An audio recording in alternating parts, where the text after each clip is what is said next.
Movie 'market Mahalakshmi' movie చూసిన తర్వాత నాకైతే బాగుంది అని అనిపించింది. Coming into story part, hero ఒక సాఫ్ట్‌వేర్ ఎంప్లాయీ. హీరోకి పెళ్లి చేసి తన కట్నం డబ్బులతో వాళ్ళ నాన్న సెటిల్ అయిపోవచ్చు అనుకుంటారు. బట్ ఎన్ని మ్యాచెస్ వస్తున్నా హీరోకి వాళ్ళెవరూ నచ్చరు. ఒకరోజు హీరో మార్కెట్‌కి వెళ్తే అక్కడ ఒక అమ్మాయిని చూసి ప్రేమలో పడిపోతాడు. ఆ అమ్మాయి పేరు మహాలక్ష్మి. తను అక్కడ వెజిటబుల్ సెల్లర్. అందుకే ఈ మూవీకి 'మార్కెట్ మహాలక్ష్మి' అని పేరు పెట్టారు. ఆ తర్వాత హీరో లవ్ యాక్సెప్ట్ చేయాలంటే హీరోయిన్ కొన్ని కండిషన్స్ పెడతది.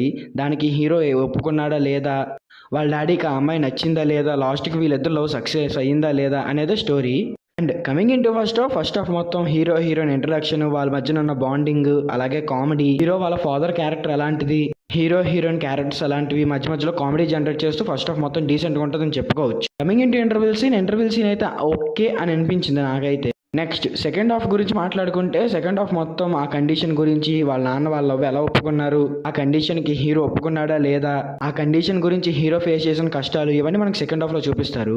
కమింగ్ ఇంటూ క్లైమాక్స్ సీన్ కూడా ఓకే అనిపించింది నాకైతే. And coming into movie positives, hero heroine acting, అక్కడక్కడ బీజీఎం, 2-3 కామెడీ సీన్స్, అలాగే లాస్ట్ 40 మినిట్స్ మెసేజ్ కూడా ఇస్తారు. అది కూడా చాలా బాగుంటుంది. అన్ని మూవీస్ కన్నా ఈ మూవీస్లో ఉండే మెసేజ్ యూనిక్గా ఉంటుంది.